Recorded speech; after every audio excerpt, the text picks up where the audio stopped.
Find yourself in a place of deep comfort. Perhaps you're nestled beneath soft blankets or reclining in your favorite chair, the world outside growing quieter with each passing moment. Take a slow breath in, then let it go. Feel the weight of the day dissolving like morning mist under the sun. Your body grows heavier, sinking deeper into rest with every exhale. The concerns that filled your mind earlier have drifted away, leaving space for something ancient, something timeless. Tonight, we journey together to a world that existed long before ours, to the sun-drenched hills of ancient Greece, where gods walked among mortals and heroes faced impossible trials. These are stories that have echoed through thousands of years, tales told around flickering fires, painted on pottery, carved into temple walls. As you settle into this peaceful state, let these ancient voices reach across the centuries to find you here, now,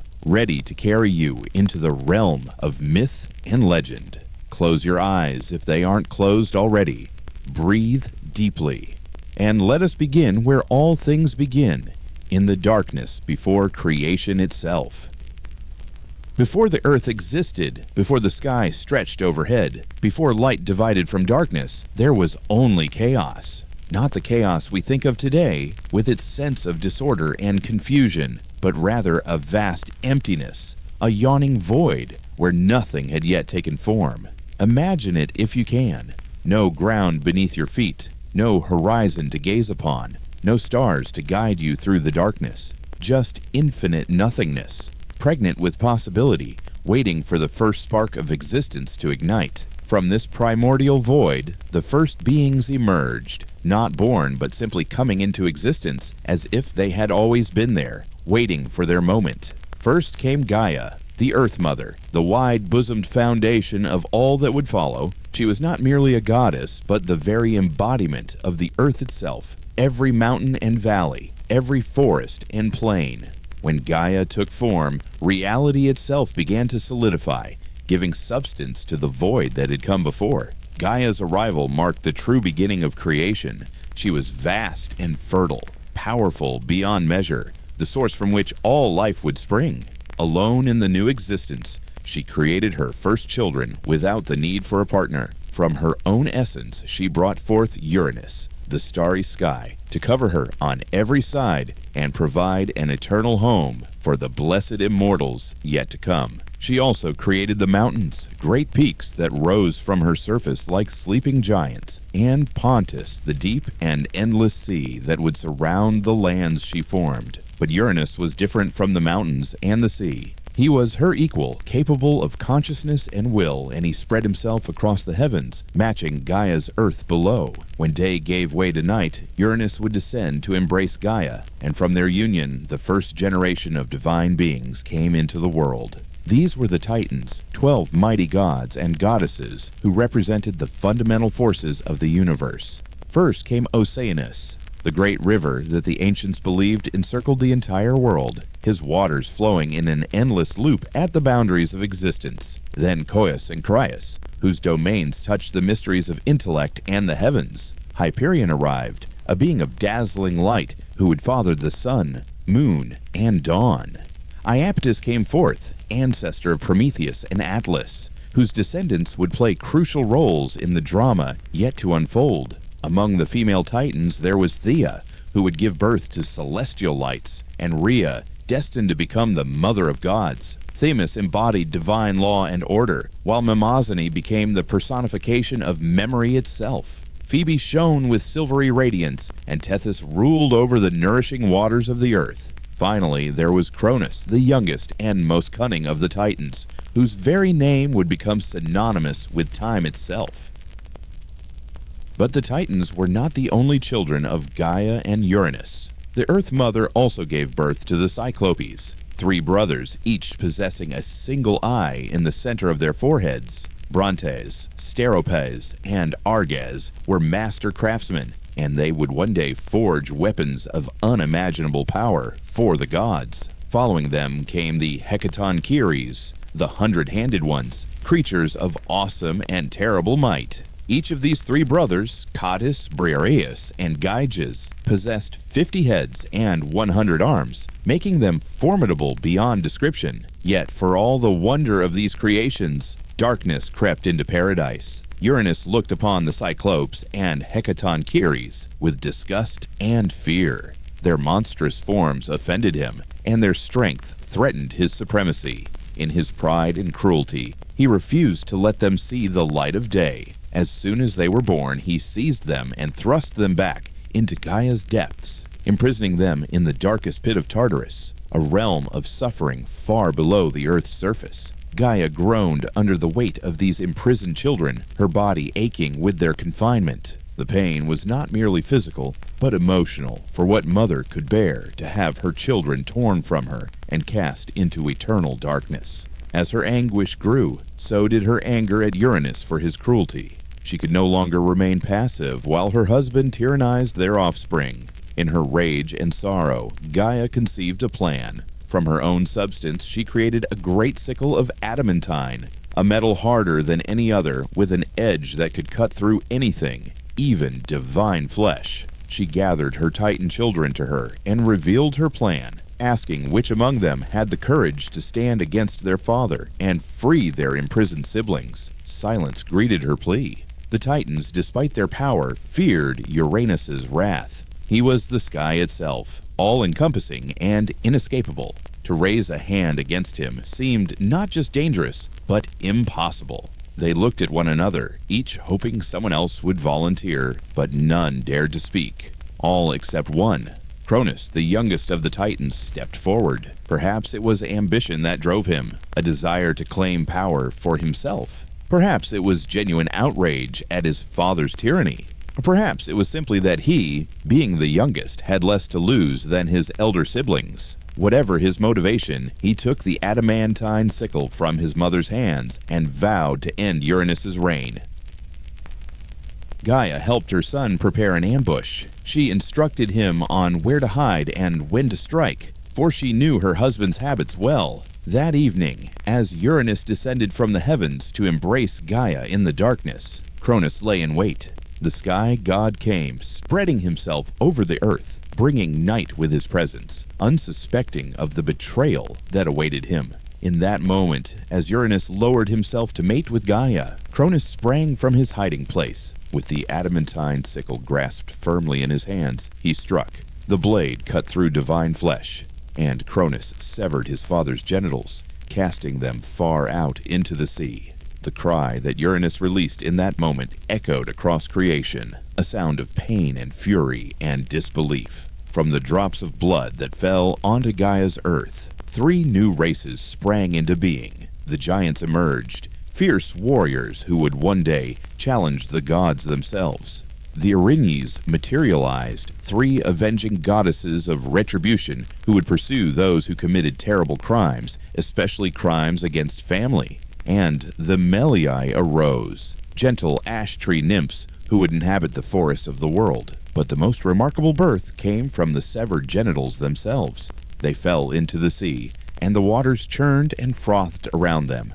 White foam spread across the waves, and from this foam arose Aphrodite, the goddess of love and beauty. Born from violence yet embodying grace, she rose from the sea on a shell, fully formed and breathtakingly beautiful, destined to wield power over the hearts of both gods and mortals alike. With Uranus defeated and withdrawn from the world, either dying or retreating to some distant realm beyond mortal knowledge, Kronos claimed the throne of the cosmos. The age of Uranus had ended, and the age of the Titans had begun. Kronos freed his monstrous siblings from Tartarus, or so the story sometimes goes, though other versions claim he imprisoned them once again, perpetuating the very crime that had led to his father's overthrow. He married his sister Rhea, and together they ruled over what many would later call a golden age, a time of peace and prosperity, when the world was young and unmarred by the conflicts that would later tear it apart. Yet as Kronos sat upon his throne savoring his victory, his father's final words haunted him. Uranus, in his agony and rage, had cursed his son, prophesying that just as Kronos had overthrown him, so too would Kronos be overthrown by his own offspring. the youngest would become strongest, and the cycle of violence and usurpation would continue. Kronos heard this curse and felt fear grip his heart. He who had struck down his father now knew that somewhere in the future, one of his own children would do the same to him. This fear would shape everything that followed, setting in motion events that would transform the cosmos once again. The prophecy haunted Kronos through every moment of his reign. Each time Rhea grew heavy with child, that ancient curse echoed in his mind. One of his children would overthrow him, just as he had overthrown Uranus. The thought consumed him, transforming the mighty Titan King into something paranoid and monstrous. He had tasted power, and he would not surrender it, not to fate, not to prophecy, and certainly not to his own offspring. When Rhea gave birth to their first child, a daughter named Hestia, Kronos seemed to greet the moment with joy. But as Rhea held her newborn close, exhausted and radiant with motherhood, Kronos approached. Before Rhea could comprehend his intention, he seized the infant from her arms. In one swift, horrific motion, he opened his mouth and swallowed the child whole. Hestia, goddess of the hearth, barely moments old, vanished into her father's gullet, alive, but imprisoned in the Titan's belly. Rhea's scream of anguish shook the heavens, but Kronos was unmoved. The prophecy demanded this, he told himself. By keeping his children within him, never allowing them to grow and challenge his power, he could circumvent fate itself. When Rhea bore her second child, Demeter, the scene repeated itself. The mother's pleas meant nothing to the paranoid king. Down went Demeter, goddess of the harvest, joining her sister in that terrible darkness. One by one, Rhea's children were devoured. Hera, who would have been queen of gods, disappeared into Kronos' maw. Hades, lord of the dead, followed his sisters. Poseidon, destined to rule the seas, was swallowed before he could draw his first breath as a separate being from his mother. 5 children, 5 swallows, 5 lives stolen before they could begin. The children remained alive inside their father, conscious but trapped, growing despite their prison, waiting in darkness for a liberation they couldn't imagine. Rhea's grief transformed into bitter determination. When she felt the 6th child quickening in her womb, she knew she could not bear to lose another. This time would be different. She sought out her mother, the ancient Gaia, whose wisdom had overthrown Uranus. Together, the 2 goddesses conceived a plan to save this last child, and perhaps free all the rest. As Rhea's time approached, Gaia helped her steal away to the island of Crete, far from Kronos' watchful eyes. In a sacred cave on Mount Ida, hidden among the whispering trees and protected by the earth itself, Rhea gave birth to her youngest son. She named him Zeus, and as she held him for the first time, she saw in his infant eyes the destiny that Kronos feared. This child would indeed overthrow his father. This child would become king of gods and men. But first, he had to survive. Rhea wrapped a large stone in swaddling clothes, bundling it to feel like a newborn's weight. She returned to Kronos with this deception cradled in her arms. The Titan King, perhaps blinded by his own paranoia or perhaps simply accustomed to his terrible ritual, didn't scrutinize the bundle too closely. He seized it from Rhea and swallowed it whole, believing he had consumed his 6th and final child. The stone settled in his belly alongside his living children, and Kronos breathed easier, convinced he had defeated the prophecy at last. Meanwhile, on Crete, the infant Zeus was raised in secret. Nymphs cared for him, and the divine goat Amalthea nursed him with her milk. When the baby cried, as all babies do, a group of warriors called the Kuretes would dance and clash their spears against their shields, creating such a din that Kronos, far away, could never hear his hidden son's voice.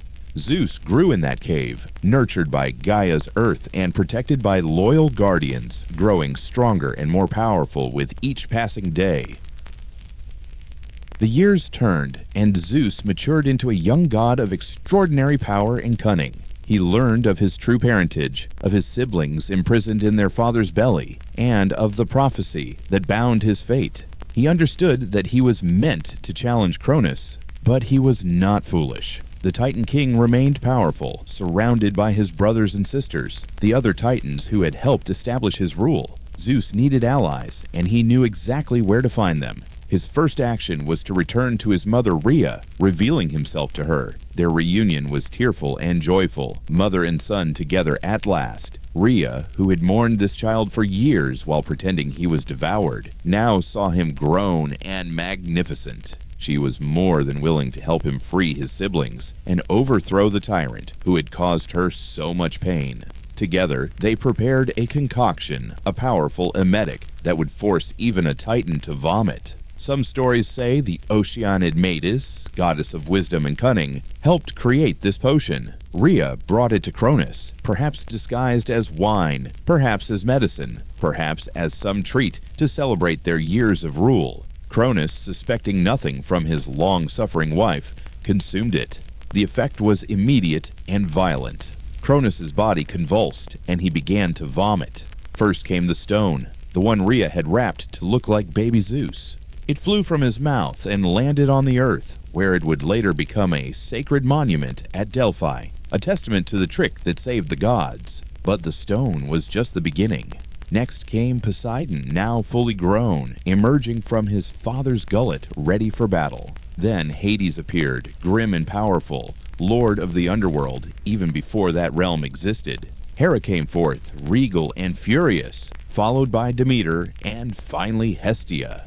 All 5 children stood before their father, no longer infants, but mighty gods in their own right. Years of growth having occurred even within their prison. Kronos stared at them in horror and disbelief, understanding in that instant that the prophecy he had tried so desperately to avoid had come to pass after all. Zeus stepped forward to join his siblings, 6 gods arrayed against their father, and the young Olympian spoke the words that would echo through eternity. His father's reign was over, but Kronos would not surrender easily. He called upon his brothers and sisters, the Titans who had ruled alongside him, Oceanus and Tethys, Hyperion and Thea, Coos and Phoebe, Creus and his brothers. Most of the ancient generation rallied to Kronos' banner.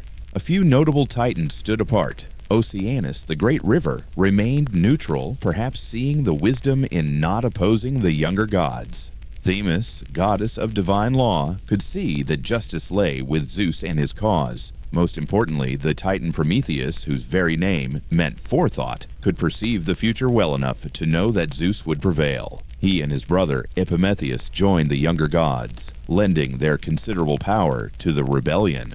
The stage was set for the most terrible war the cosmos had ever witnessed. The gods made their base on Mount Olympus, a peak so high it touched the sky itself, while the Titans marshaled their forces on Mount Othrys. Between these 2 mountains, across the plains and valleys of the earth, the Titanomachy would rage for 10 full years. The war shook the foundations of creation. When Zeus hurled his lightning bolts, the sky itself screamed. When Poseidon struck the earth with his trident, the ground split open and seas rushed in to fill the wounds. When Hades unleashed the powers of death and darkness, armies faltered and fell. But the Titans were no less fearsome. Hyperion blazed with the fury of the sun, Cronos commanded the powers of the cosmos, and Atlas, son of Iapetus, became the general of the Titan forces, leading them with strategic brilliance that nearly turned the tide of battle more than once.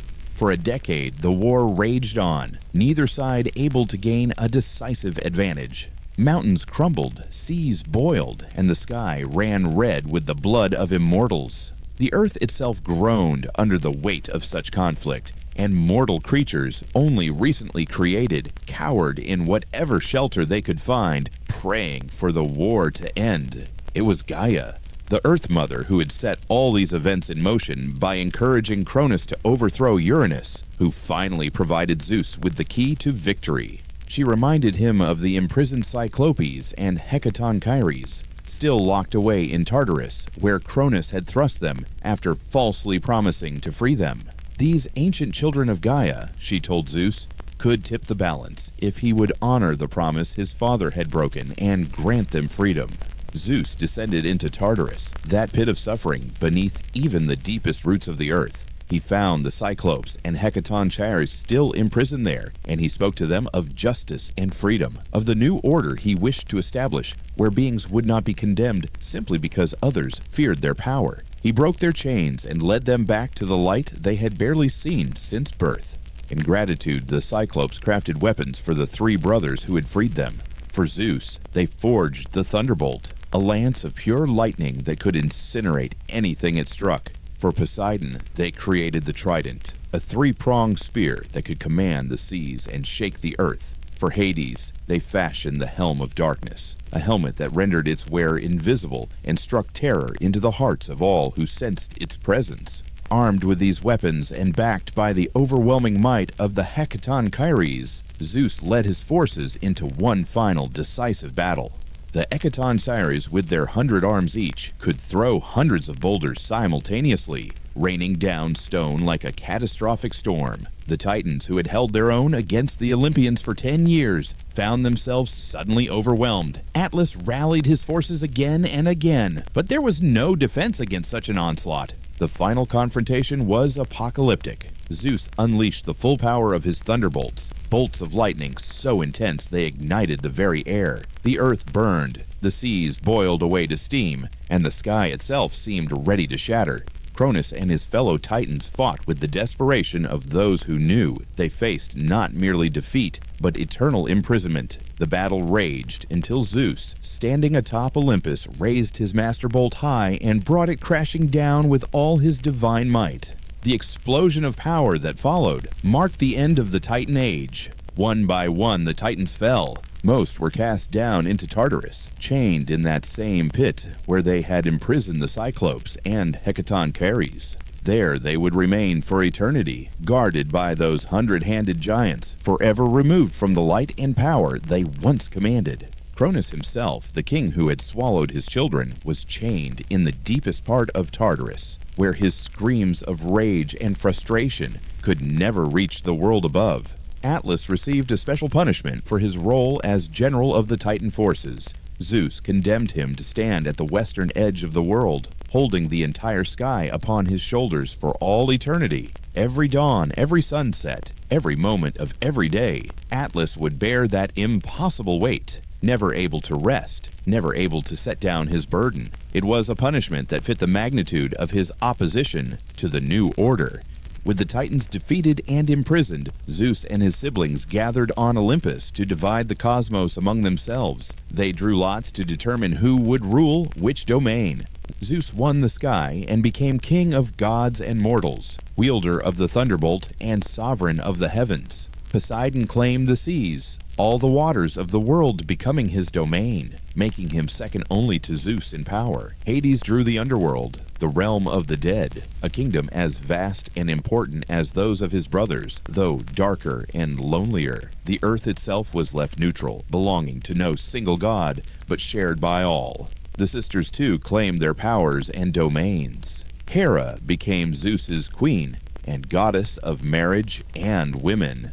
Demeter took dominion over agriculture and the harvest, the growing things that sustained mortal life. Hestia became goddess of the hearth, the sacred fire at the center of every home and temple. The age of the Olympians had begun. From their thrones on Mount Olympus, these 12 great gods would rule over gods, mortals, and the very forces of nature. They were not perfect. They were jealous and proud, passionate and petty, capable of both incredible kindness and terrible cruelty. But they were undeniably powerful, and their stories would shape the imagination of humanity for thousands of years to come. The Titanomachy was over, but the drama of the gods had only just begun.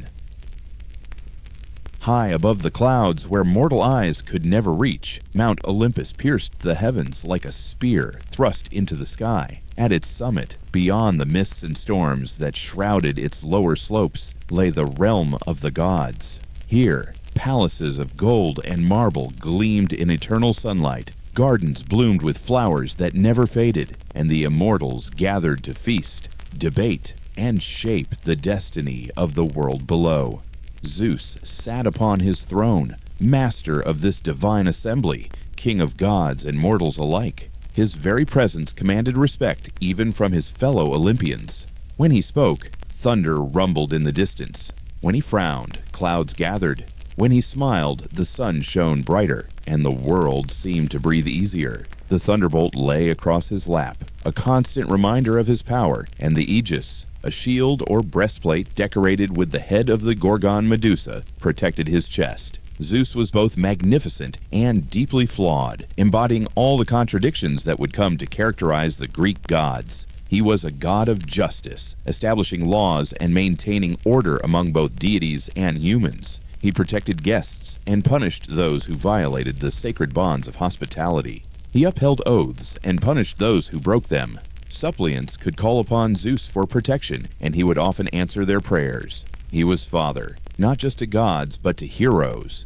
those exceptional mortals whose deeds would echo through the ages. Yet Zeus was also a god of appetites, particularly when it came to matters of desire. Despite his marriage to Hera, he pursued countless lovers, both divine and mortal. He would transform himself into almost anything to seduce the objects of his affection. A swan, a bull, a shower of gold, even another woman's husband. His list of conquests was staggering. From the mortal woman Danae, he fathered Perseus. From Alcmene came Heracles, greatest of all heroes. From the Titaness Leto, he sired Apollo and Artemis. From Metis, the oceanid of wisdom, he had Athena, though that birth was unusual in the extreme. When Metis was pregnant with Athena, a prophecy warned Zeus that she would bear 2 children. First, a daughter equal to him in wisdom, then a son who would overthrow him, just as he had overthrown Kronos, and Kronos had overthrown Uranus. Determined to break this cycle, Zeus tricked Metis into transforming herself small, then swallowed her whole, child and all. He thought he had solved the problem, but Athena grew inside his head, fully formed and fully armed. Eventually, Zeus developed a splitting headache so severe that he commanded Hephaestus to strike his skull with an axe. When the smith god complied, Athena sprang forth from Zeus's head, giving her infamous war cry, dressed in golden armor and ready for battle. Thus, Athena had no mother in the traditional sense, being born directly from Zeus's divine intellect. Zeus's many affairs were legendary, and each one added to the rich mythology of Greece. He came to Europa disguised as a gentle white bull, carrying her across the sea to Crete. He approached Leda as a swan, seducing her and fathering both Helen of Troy and the Dioscuri twins. He visited Antiope as a satyr, Aegina as a flame, and Callisto by taking the form of Artemis herself. Sometimes his transformations protected the mortal women from Hera's wrath, but more often, they simply satisfied his own desires. Each union produced either gods, demigods, or heroes who would play crucial roles in the great myths yet to unfold. These affairs brought Zeus into constant conflict with his wife and sister Hera. As queen of the gods and goddess of marriage, Hera took her role seriously. She believed in the sanctity of marriage, the bonds that should hold husband and wife together in fidelity and respect. The irony of being married to the most unfaithful god in existence was not lost on her, and it fueled a rage that would last for eternity. Hera was formidable in her own right, even without considering her position as Zeus's wife. She was associated with the cow and the peacock, symbols of fertility and beauty. The cow represented her nurturing aspect, while the peacock's feathers, decorated with what looked like eyes, symbolized her watchfulness. Nothing escaped Hera's notice, especially her husband's indiscretions. She presided over all aspects of women's lives, particularly marriage and childbirth, and women prayed to her for safe deliveries and happy unions. But Hera's most famous characteristic was her jealousy, and she expressed it through elaborate and cruel punishments. She rarely directed her anger at Zeus himself. He was too powerful, and confronting him directly often ended badly for her. Instead, she targeted his lovers and their children, pursuing them with relentless vindictiveness. She transformed Callisto into a bear and would have had her hunted if Zeus hadn't placed her in the sky as the constellation Ursa Major. She drove Io across the world in the form of a cow tormented by a gadfly that gave her no peace. She attempted to prevent Leto from giving birth to Apollo and Artemis, forbidding any land under the sun to give her shelter. Hera's most sustained campaign of persecution was directed at Heracles, son of Zeus, and the mortal Alcmene. From the moment of his birth, Hera sought his destruction. She sent serpents to strangle him in his cradle, but the infant Heracles strangled them instead, displaying his divine strength. When he grew to manhood and married, Hera sent a madness upon him that caused him to kill his own wife and children. The famous 12 labors of Heracles were performed as penance for these murders, labors that Hera herself made as difficult as possible at every turn. Even after his death and ascension to Olympus, the tension between Heracles and Hera remained, though eventually they would reach a kind of reconciliation when he married her daughter Hebe, goddess of youth. Despite these conflicts, Hera was respected among the gods. Her temples were among the oldest and most important in Greece, particularly in Argos and Samos. She was a queen in every sense of the word, carrying herself with dignity and commanding respect from mortals and immortals alike. Her marriage to Zeus, for all its troubles, represented the ideal of queenship and the proper order of divine rule, even if the marriage itself was far from ideal. Zeus had 2 brothers who shared the rule of the cosmos with him, each commanding a realm as vast and important as the sky. Poseidon, god of the sea, earthquakes, and horses, was second only to Zeus in power. When the 3 brothers divided the world, Poseidon might have felt he received the best domain. The seas covered more of the earth than the land, and their depths held mysteries even the gods rarely explored. With his iconic trident, forged by the Cyclopes during the Titanomachy, Poseidon could command the waves, raise storms that destroyed entire fleets, or calm the waters to glass-like smoothness. Poseidon's palace lay beneath the waves, a structure of gold and coral that rivaled Zeus's halls on Olympus in magnificence. From there, he ruled over all the creatures of the deep, from the smallest fish to the greatest sea monsters. He could be generous to those who honored him properly. Sailors made sacrifices to Poseidon before every voyage, praying for safe passage. But he could also be vengeful and destructive when offended. His temper was as changeable as the sea itself, calm one moment and raging the next. His power extended beyond the water. As the god of earthquakes, Poseidon was called the Earth Shaker. When he struck the ground with his trident, the earth would split open, swallowing buildings and people alike. This aspect made him particularly feared in earthquake-prone Greece, and many cities built temples to appease him. He was also the god of horses, having created the first horse from sea foam, or, in some versions, from striking a rock with his trident.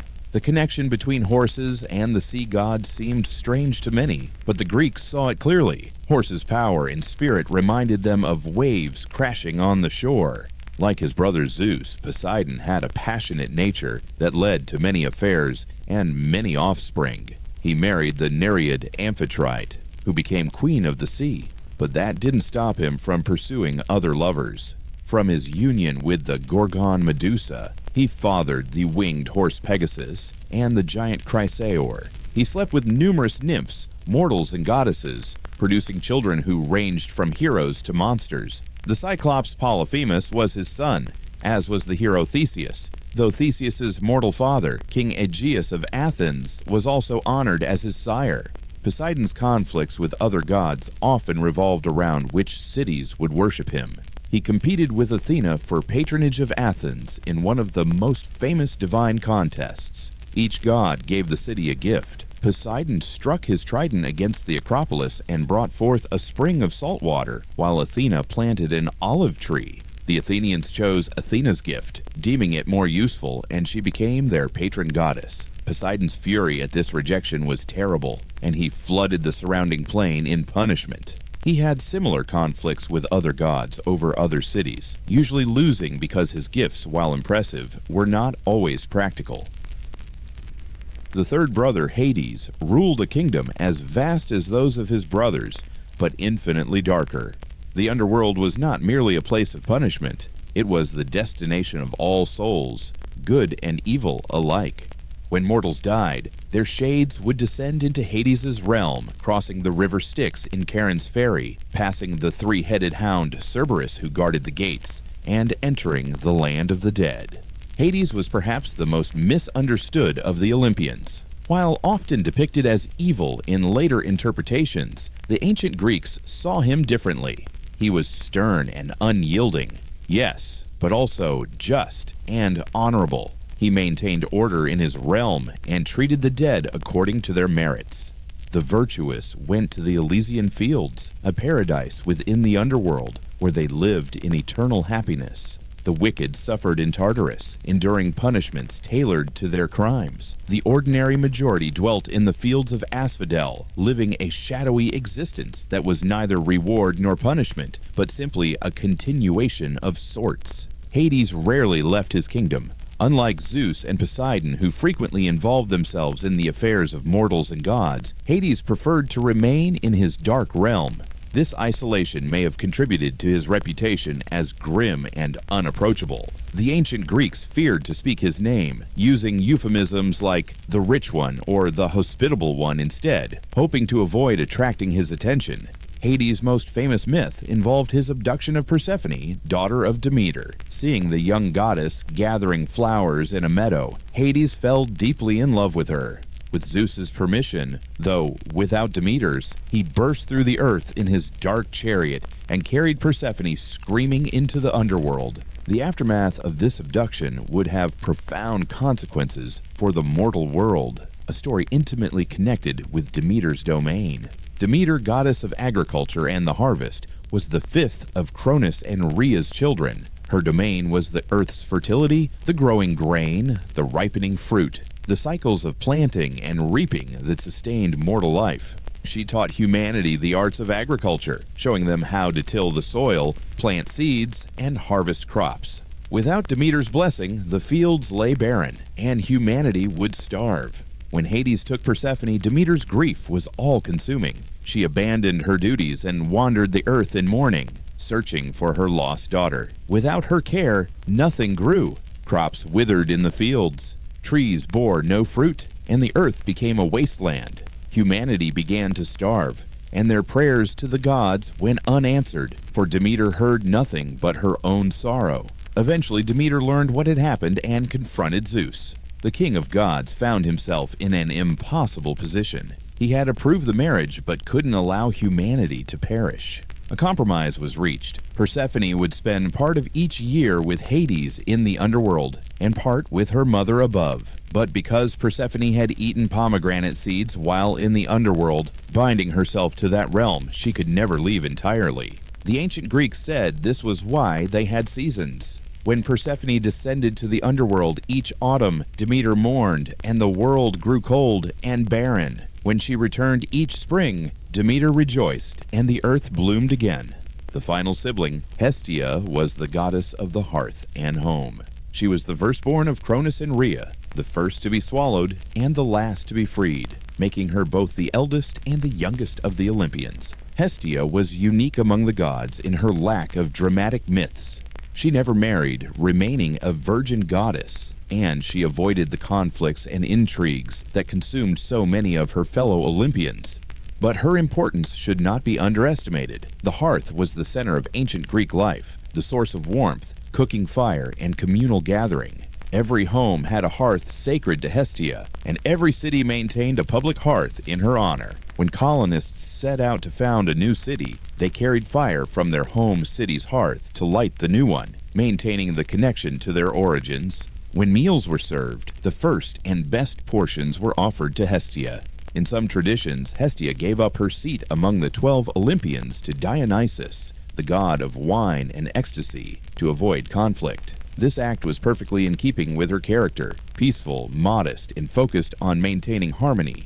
Though she may not have the exciting myths of her siblings, Hestia represented something fundamental to Greek society, the stability and sanctity of the home, the unchanging center around which all the dramatic events of life revolved. These 6 gods, children of the Titans, survivors of their father's madness, victors in the Great War, formed the core of the Olympian pantheon. But they were not alone on Olympus. Zeus's many affairs produced children who would join the divine assembly, each bringing their own domains, their own powers, their own personalities to the eternal drama playing out on the mountain's peak. The children of Zeus were many and varied, but some rose to prominence among the Olympians, claiming their places as major deities in their own right. Each brought unique gifts to the divine assembly, domains that touched every aspect of mortal and immortal existence. Their stories, their conflicts, and their interventions in mortal affairs would fill volumes, echoing through temples and theaters, sung by poets and inscribed on pottery, becoming as fundamental to Greek culture as the earth, sea, and sky their grandparents embodied. Athena, sprung from Zeus's head, fully formed and fully armed, was goddess of wisdom, warfare, handicrafts, and strategic thinking. Unlike Ares, who represented the chaotic fury of battle, Athena embodied war's intelligent aspects, the planning and strategy that determined victory. She was the defender of cities, the patron of heroes, and the inventor of countless useful tools and techniques. Her symbols were the owl, representing wisdom, and the olive tree, representing peace and prosperity. Athena's birth story set her apart from the other Olympians. Having no mother in the traditional sense, born directly from Zeus's head, from his very thoughts, she was his favorite child. He trusted her implicitly, allowing her to wield his thunderbolt and carry his aegis. Their relationship was closer than Zeus had with any of his other children, and Athena used her influence with her father wisely, becoming one of his most trusted advisors. Her role as protector of Athens, the city that bore her name, defined much of her mythology. The contest with Poseidon that won her this patronage was only the beginning. She became deeply involved in Athenian affairs, appearing at crucial moments to offer guidance, protect the city from threats, and bless its endeavors. The Parthenon, the greatest temple of the ancient world, was built in her honor, and her statue inside it, carved by Phidias, was considered one of the wonders of the ancient world. Athena assisted numerous heroes in their quests. She helped Perseus slay Medusa by giving him a polished shield to view the Gorgon's reflection, allowing him to avoid her petrifying gaze. She guided Heracles through his 12 labors, offering counsel and occasional direct intervention. She supported Odysseus throughout his trials, both during the Trojan War and on his long journey home, admiring his intelligence and cunning, qualities she valued above brute strength. As goddess of crafts, Athena taught mortals weaving, pottery, carpentry, and metalworking. She could be proud of her skills, however. When a mortal woman named Arachne claimed to be a better weaver than the goddess, Athena challenged her to a contest. Arachne wove a tapestry depicting the gods' misdeeds, particularly Zeus's affairs, with such skill that it matched Athena's own work. Enraged by the subject matter, and perhaps by being equaled by a mortal, Athena transformed Arachne into a spider, condemning her and her descendants to weave forever. Apollo, twin brother to Artemis, was perhaps the most beautiful and accomplished of the gods. God of music, poetry, prophecy, healing, plague, the sun, and truth. His domains were numerous and sometimes contradictory. He could cure disease with his healing arts or bring plague with his arrows. He represented enlightened aspects of civilization, art, philosophy, and knowledge. His oracle at Delphi was the most famous in Greece, where mortals sought divine guidance on everything from personal matters to affairs of state.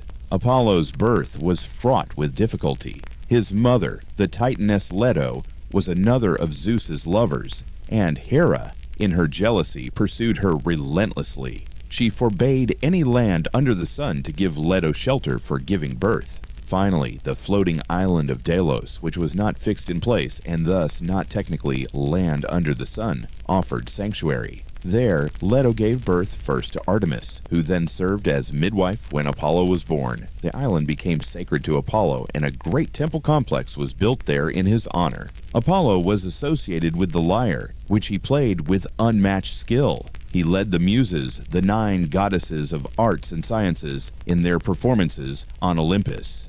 The god was also a deadly archer, though his arrows were different from those of Artemis. Where she used hers for the hunt, Apollo's arrows brought plague to those who offended him. When the Greek warrior Agamemnon dishonored Apollo's priest at the beginning of the Iliad, the god sent a devastating plague upon the Greek army as punishment. The story of Apollo and Daphne illustrated both his power and his vulnerabilities. When Apollo mocked Eros, the god of love, for his archery skills, the offended Eros shot Apollo with a golden arrow that caused intense love, while shooting the nymph Daphne with a leaden arrow that caused intense aversion.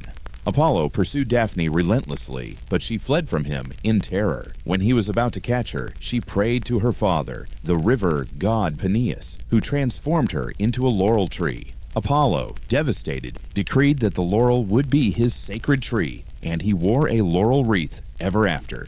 Despite his many attributes, Apollo could be terribly cruel when his honor was slighted. When the satyr Marsyas challenged him to a musical contest, playing the aulos against Apollo's lyre, the god won and punished Marsyas's hubris by flaying him alive. When Niobe, queen of Thebes, boasted that her 14 children made her superior to Leto, who had only 2, Apollo and Artemis slew all of Niobe's children with their arrows, leaving her to weep for eternity, eventually transforming into a stone that perpetually wept water. Artemis, Apollo's twin sister, was goddess of the hunt, wild animals, wilderness, childbirth, and virginity. She was a paradox. A virgin goddess who presided over childbirth, a protector of young animals who was also the greatest huntress. She roamed the forests with her retinue of nymphs, all sworn to chastity, hunting with her silver bow and arrows that brought swift, painless death. Artemis fiercely guarded her virginity and that of her followers. When the hunter, Actaeon, accidentally stumbled upon her bathing, she transformed him into a stag. His own hunting dogs, not recognizing their master, tore him apart. When Zeus seduced one of Artemis's companions, the nymph Callisto, Artemis discovered the pregnancy and expelled her from the group. Some versions say Artemis herself transformed Callisto into a bear, while others credit Hera with that punishment. Despite her association with virginity, Artemis was called upon by women in childbirth. This apparent contradiction made sense to the Greeks. Artemis understood the wild, painful, dangerous aspects of nature, including the process of bringing new life into the world. Women prayed to her for safe deliveries, and she could grant them or withhold her aid as she chose. Her relationship with childbirth also connected her to her own mother's difficult labor. Artemis's relationship with Orion demonstrated the complexity of her character. Orion was a great hunter, and in some versions, Artemis fell in love with him, the only time she ever considered breaking her vow of chastity. Apollo, protective of his sister and perhaps jealous of her affection, tricked her into killing Orion. Pointing to a distant speck on the ocean, Apollo challenged Artemis to hit it with her arrow, knowing the target was actually Orion swimming far from shore. Artemis, never one to refuse a challenge, shot and killed her beloved. Grief-stricken, she placed Orion among the stars as a constellation where he hunts eternally across the night sky. Ares, god of war, was perhaps the least loved of the Olympians, even by his own parents. Where Athena represented strategic warfare, honorable combat, and justified conflict, Ares embodied war's brutal, savage aspects, bloodlust, violence, and chaos. He delighted in slaughter for its own sake, rushing into battle not for any noble cause, but simply for the joy of destruction. His companions were Phobos, fear, and Deimos, terror, his sons by Aphrodite, along with Eris, discord, who stirred up strife wherever she went. Despite being son of Zeus and Hera, Ares found little favor on Olympus. Homer's Iliad contains a scene where Ares is wounded in battle and flees to Olympus, complaining to Zeus about his injury. Zeus responds with contempt, telling Ares that of all the gods he is the most hateful, taking pleasure in war and strife. Even his mother Hera showed little affection for him. The Greeks themselves seemed to view Ares with ambivalence at best. While they respected war's necessity, they didn't glorify its bloodiest aspects as Ares did. His greatest humiliation came at the hands of 2 mortal giants, Otis and Ephialtes. These twin brothers captured Ares and imprisoned him in a bronze jar for 13 months. He would have remained there, growing progressively weaker, had not Hermes finally discovered and freed him. The fact that a god of war could be captured and imprisoned by mortals, even giant ones, speaks to his reputation for being more bluster than true power. Ares' most famous affair was with Aphrodite, goddess of love and beauty, despite her marriage to Hephaestus. The liaison between the god of war and goddess of love produced several children, including Eros, in some traditions, Phobos, Deimos, and Harmonia, whose very name, meaning harmony, suggested the potential balance between love and strife.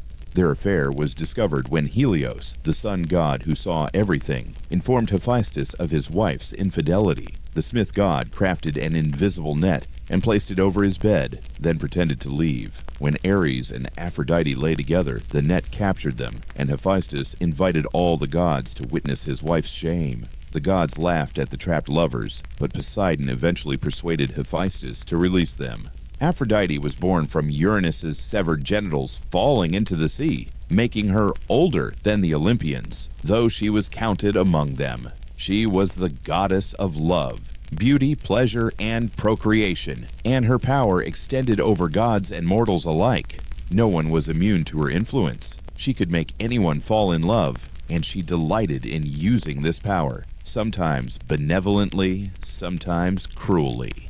Aphrodite's marriage to Hephaestus was arranged by Zeus, perhaps as compensation for the smith god's physical disability. Hephaestus was not what anyone would call handsome, being lame and covered in soot from his forge, making him an odd match for the most beautiful goddess.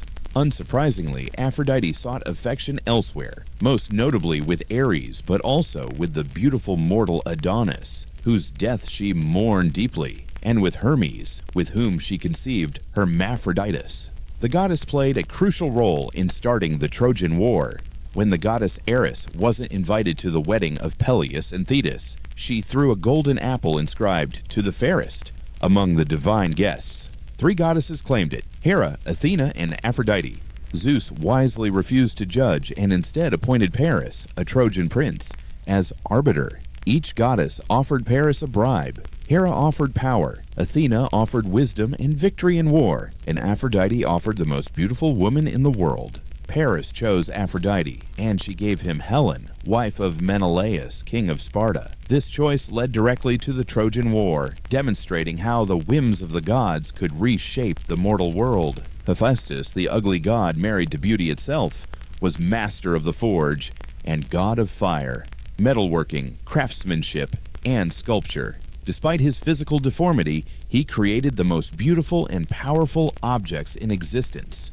He forged Zeus's thunderbolts, Poseidon's trident, Athena's aegis, Apollo's golden chariot, and Artemis's silver bow. He created the first woman, Pandora, at Zeus's command. He built the palaces of the gods and fashioned gifts and weapons that mortals could only dream of possessing. His lameness had 2 origin stories. In one version, he was born deformed, and Hera, disgusted by his appearance, threw him from Olympus. He fell for a day before landing in the ocean, where the sea nymphs Thetis and Eurynomy rescued him and raised him in an underwater grotto. There, he learned his craft, creating beautiful jewelry for his foster mothers. In the other version, Hephaestus was born perfect, but became lame when Zeus threw him from Olympus for taking Hera's side in an argument. Whichever version was true, his relationship with his parents was complicated, particularly with his mother. Despite his humiliation regarding Aphrodite's affair, or perhaps because of it, Hephaestus was generally portrayed as good-natured and hard-working. He spent most of his time in his forge, creating and inventing, occasionally emerging to Olympus for meetings or celebrations. His workshop was sometimes placed on Olympus itself, sometimes under volcanoes like Mount Etna in Sicily, where the Cyclopes assisted him. The smoke and fire from volcanic eruptions were said to be Hephaestus at work. Hermes, son of Zeus and the nymph Maia, was perhaps the most versatile of the Olympians. As messenger of the gods, he traveled between Olympus, Earth, and the underworld with equal ease. He was god of travelers, merchants, thieves, athletes, and boundaries. He guided souls to the afterlife, gave mortals dreams, and served as herald for Zeus. He was clever, quick-witted, and mischievous, traits he displayed from his very first day of life.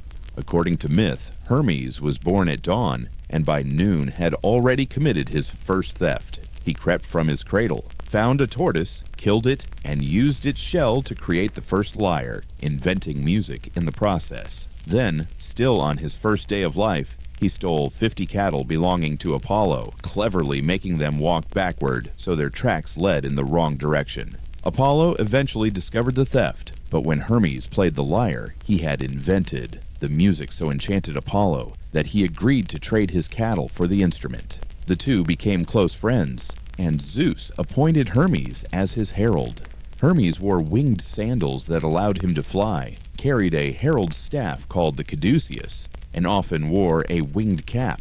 His speed made him invaluable as a messenger, able to traverse the realms in moments. But Hermes was more than just a courier. He was patron of thieves and merchants, two professions the Greeks saw as related, both involving cunning, negotiation, and sometimes deception. He protected travelers at crossroads and boundaries, liminal spaces that were considered dangerous and sacred. He escorted souls to the underworld, earning the title Psychopomp, Guide of Souls.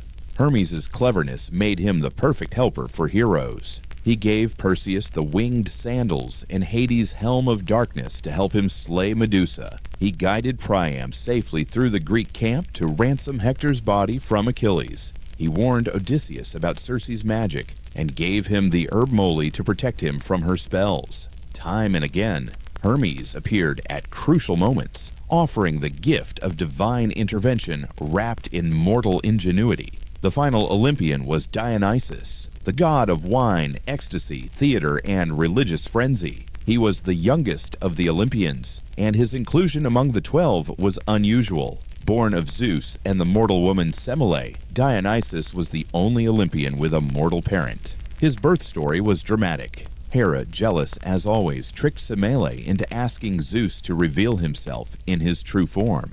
When he did, his divine radiance incinerated the pregnant mortal. Zeus saved the unborn Dionysus by sewing him into his own thigh, and months later, the god was born a second time from his father's body.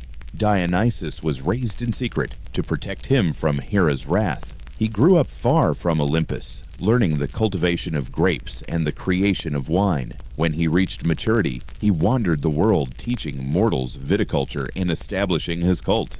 His followers, called Maenads or Bacchantes, were primarily women who participated in ecstatic rituals that sometimes turned violent. These ceremonies involved dancing, music, intoxication, and a temporary escape from social constraints, appealing particularly to those who felt oppressed by ordinary social structures. The god's arrival in a city was often met with resistance. Many kings saw the Dionysian cult as a threat to social order, and they tried to suppress it. This always ended badly for them. King Pentheus of Thebes forbade Dionysian worship, so the god drove the women of Thebes, including Pentheus's own mother, into a frenzy. They tore the king apart with their bare hands, his mother carrying his head on her thyrsus, believing it was a lion's head, until the madness lifted.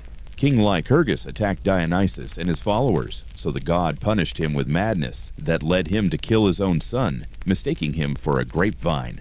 Despite his association with wine and revelry, Dionysus was not merely a god of drunkenness and parties. He represented the breaking down of boundaries, the loosening of inhibitions, the temporary madness that could free people from their everyday constraints. His theater festivals, particularly the Great Dionysia in Athens, were major religious events where playwrights presented tragedies and comedies. Theater itself was sacred to Dionysus, a space where masks allowed actors to become other people, where stories explored the depths of human experience. These 12 Olympians, each powerful in their own domain, each with their own personalities, desires, and conflicts, ruled from Mount Olympus over gods and mortals alike. Their stories were not simple moral tales, but complex narratives reflecting the full spectrum of human experience: love and jealousy, justice and vengeance, wisdom and folly, creation and destruction.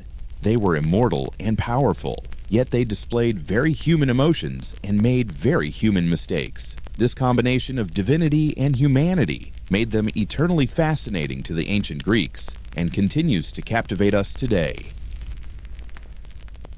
The gods, for all their power, were distant beings who dwelt on unreachable mountaintops or in the depths of the sea. But there were others who walked the earth, beings who bridged the gap between divine and mortal. These were the heroes, exceptional individuals, often born from unions between gods and humans, who performed deeds that transcended normal human capability. Their stories inspired courage, taught lessons, and gave mortals hope that greatness was achievable, that even in the face of impossible odds, determination and virtue could triumph. Among all these legendary figures, one stood tallest, his strength unmatched, his deeds most famous. Heracles, known to the Romans as Hercules, was the greatest hero Greece ever produced. He was son of Zeus and the mortal woman Alcmene, born in Thebes under circumstances that immediately marked him for an extraordinary life. Zeus had come to Alcmene disguised as her husband Amphitryon, while the real Amphitryon was away at war. When Amphitryon returned the same night, Alcmene conceived a second son, Iphicles, making Heracles and Iphicles twin brothers with different fathers, one divine, one mortal. Hera's hatred of Heracles began even before his birth. She learned of Zeus's affair and of the prophecy that this child would become the greatest hero, so she set out to destroy him.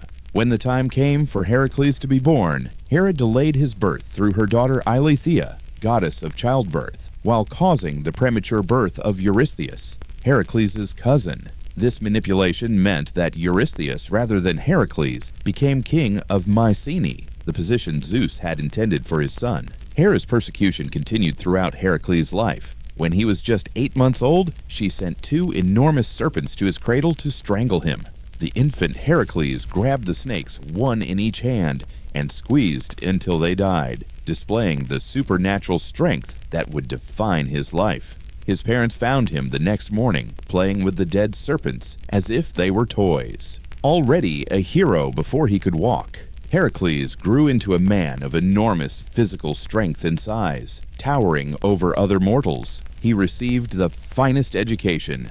Chiron, the centaur, taught him hunting and survival. Castor taught him armed combat. Amphitryon taught him to drive chariots. But his education was not without its dark moments. His music teacher, Kronos, struck him in frustration at his slow progress, and Heracles killed him with a single blow of his lyre, not yet understanding his own strength. As a young man, Heracles married Megara, princess of Thebes, and they had several children together. He seemed destined for a life of honor and happiness. But Hera would not allow it. She sent a terrible madness upon him, clouding his mind until he could not recognize his own family. In his insanity, Heracles killed his wife and children, believing them to be his enemies. When the madness lifted and he saw what he had done, his grief and horror were absolute. Desperate for atonement, Heracles consulted the oracle at Delphi. The Pythia told him he must serve King Eurystheus of Mycenae for 12 years, performing whatever labors the king commanded. If he completed these tasks successfully, he would be purified of his crime and granted immortality. Heracles, though of noble birth and divine blood, thus became a servant to a lesser man, all because of Hera's manipulation years before. Eurystheus, knowing of Heracles' strength and fearing him, devised 12 tasks, each seemingly impossible, each designed to kill the hero. These became known as the 12 labors of Heracles, feats that would cement his reputation for all time.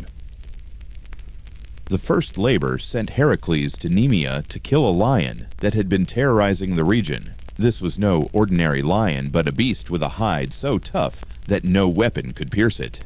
Heracles discovered this when his arrows bounced harmlessly off the creature. He tried his sword and his club, but nothing worked. Finally, he chased the lion into its cave, which had 2 entrances. Heracles blocked one entrance with boulders, entered through the other, and cornered the beast. He wrestled the Nemean lion with his bare hands, eventually strangling it to death. Afterward, he skinned it using the lion's own claws, the only thing sharp enough to cut its hide, and wore the pelt as armor. From that day forward, Heracles was never depicted without the Nemean lion skin draped over his shoulders. The second labor took him to Lake Lerna, where the Hydra lived. This serpent had 9 heads, and for every head Heracles cut off, 2 more grew in its place. Heracles couldn't win through strength alone. He needed strategy. His nephew Iolaus accompanied him, and together they devised a plan. Each time Heracles severed a head, Iolaus immediately cauterized the neck with a burning torch, preventing new heads from growing. One head, the central one, was immortal and could not be killed, so Heracles buried it under a huge rock. He then dipped his arrows in the Hydra's poisonous blood, making them deadly weapons for future battles. His third labor required him to capture the Ceryneian hind, a deer sacred to Artemis with golden horns and bronze hooves. Unlike the previous two labors, he couldn't kill this creature, for it was under Artemis's protection. For a full year, Heracles pursued the hind through forests and mountains, never giving up, until finally he caught it by the river Ladon and carried it back to Eurystheus. When Artemis confronted him for capturing her sacred animal, Heracles explained his situation and blamed Eurystheus, and the goddess allowed him to complete the labor. The fourth labor sent him after the Erymanthian boar, a massive creature that had been ravaging Mount Erymanthus. Heracles chased the boar into deep snow, where it became exhausted, then captured it alive in a net. He carried the struggling creature back to Mycenae on his shoulders. When Eurystheus saw Heracles approaching with the boar, the cowardly king hid in a large bronze jar, shouting his commands from within. For his fifth labor, Heracles faced a different challenge entirely. He had to clean the Augean stables in a single day. King Augeas owned vast herds of cattle, and their stables had not been cleaned in 30 years. The amount of filth was staggering, piled so high that the task seemed impossible.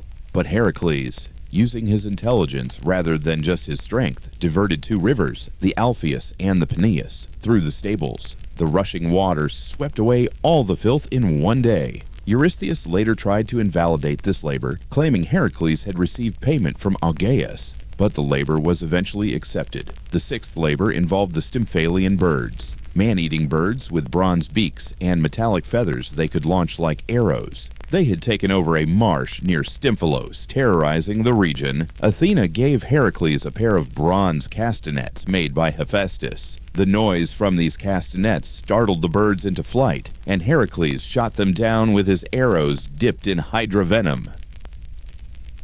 His seventh labor brought him to Crete to capture the Bull of Crete, the same bull that Poseidon had sent to King Minos and that had sired the Minotaur. The bull had gone mad and was rampaging across the island. Heracles wrestled it into submission and brought it back to Eurystheus, who released it. The bull wandered to Marathon, where it would later be killed by another hero, Theseus. The eighth labor required him to steal the mares of Diomedes, 4 horses belonging to the king of Thrace. These were not normal horses, but man-eating mares, fed on human flesh and wild with bloodlust. Heracles defeated Diomedes in battle, and in some versions fed the king to his own mares, which calmed them. He then brought them back to Eurystheus, who released them. According to legend, their descendants lived to the time of Alexander the Great. For the ninth labor, Heracles traveled to the land of the Amazons to obtain the belt of Hippolyta, the Amazon queen. The belt, a gift from her father Ares, symbolized her authority. When Heracles arrived, Hippolyta actually agreed to give him the belt peacefully, impressed by his reputation. But Hera, disguised as an Amazon, spread rumors that Heracles intended to kidnap the queen.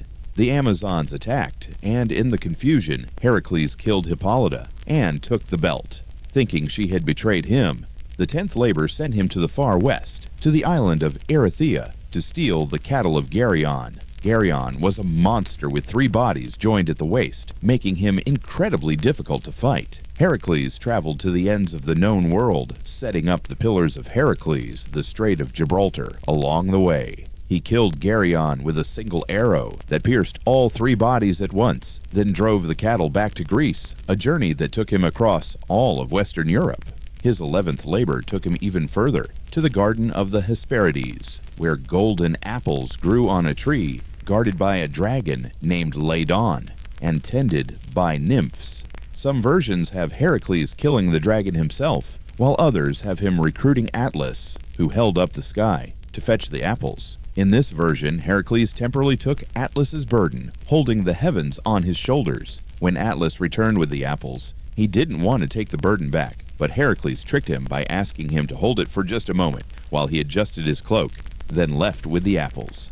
The 12th and final labor was the most dangerous of all, to descend into the underworld and bring back Cerberus, the 3-headed hound that guarded Hades' gates. This task required Heracles to face death itself. Guided by Hermes, he descended into the realm of the dead. There he met Hades and respectfully asked permission to borrow Cerberus. Hades agreed on one condition: Heracles must overpower the hound using only his strength, no weapons. Heracles grappled with the three-headed monster, choking it until it submitted, then carried it to the surface. When Eurystheus saw Cerberus, he was so terrified that he released Heracles from his service immediately and begged him to return the creature to the underworld. With the 12 labors complete, Heracles was free. He had been purified of his crime and earned his immortality, but his adventures did not end there. He participated in many other quests and battles, sailed with Jason and the Argonauts, helped the gods defeat the giants when they attacked Olympus, and performed countless other deeds. His eventual death came not in battle, but through trickery and poison. But even in death, he achieved his final reward, ascending to Olympus to live among the gods, where he married Hebe, goddess of youth, and was finally, after a lifetime of persecution, reconciled with Hera. While Heracles overshadowed all other heroes in fame and achievement, Greece produced many other legendary champions, each with their own remarkable stories. Their quests and adventures filled the mythological landscape, giving mortals examples to aspire to and tales to tell around fires on dark nights. Perseus, another son of Zeus, began his life in unusual circumstances. His grandfather, King Acrisius of Argos, received a prophecy that his daughter Danae would bear a son who would kill him.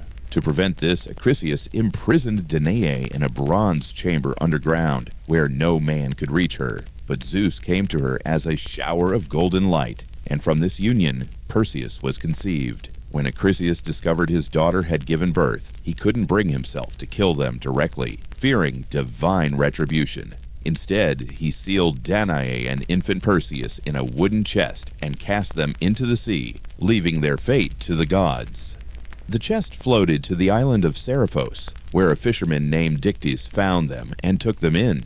Perseus grew up on this island, becoming a strong and capable young man, unaware of his royal heritage. The king of Seriphos, Polydectes, desired Danae, but was thwarted by Perseus's protection of his mother. To be rid of the young hero, Polydectes held a banquet and required all guests to bring gifts of horses. Perseus, being poor, had nothing to offer. Rashly, he promised to bring any gift the king desired. Polydectes, seeing his opportunity, demanded the head of Medusa, one of the 3 Gorgons, creatures so hideous that anyone who looked directly at them turned to stone. This task seemed like a death sentence, but Perseus had divine favor. Athena, who had her own grudge against Medusa, appeared to him with guidance. Hermes also came to his aid. They told him he would need special equipment: Hades' helm of darkness to make him invisible, winged sandals to allow him to fly, a special wallet to carry the head, and a polished shield to view Medusa's reflection. To obtain these items, Perseus first had to find the Grey, 3 ancient sisters who shared a single eye and tooth between them. Perseus stole the eye while they were passing it between them, refusing to return it until they told him where to find the nymphs who guarded the special equipment. The Grey, having no choice, revealed the location. Perseus obtained the equipment and set off for the Gorgon's lair. Medusa and her sisters, Stheno and Euryale, lived on a remote island littered with the stone statues of warriors who had tried to kill them. The other 2 Gorgons were immortal, but Medusa was mortal, making her the target. Using Athena's polished shield as a mirror, Perseus could see Medusa's reflection without looking directly at her. He waited until she slept, then, guided by the reflection, struck off her head with a curved sword. From Medusa's neck sprang 2 offspring, Pegasus, the winged horse, and Chrysaor, a giant wielding a golden sword, both fathered by Poseidon before Medusa's transformation. As Perseus fled with the head in his special wallet, the other Gorgons awakened and pursued him, but he used Hades' helm to become invisible and escaped. On his journey home, he passed over Ethiopia and saw a beautiful woman chained to a rock by the sea. This was Andromeda, daughter of King Cepheus and Queen Cassiopeia.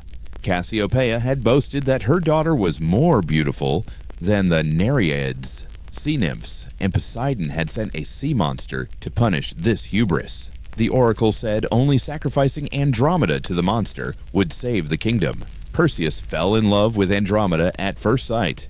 He made a deal with her parents. He would save her if they agreed to let him marry her. When the sea monster appeared, Perseus pulled out Medusa's head and turned the creature to stone.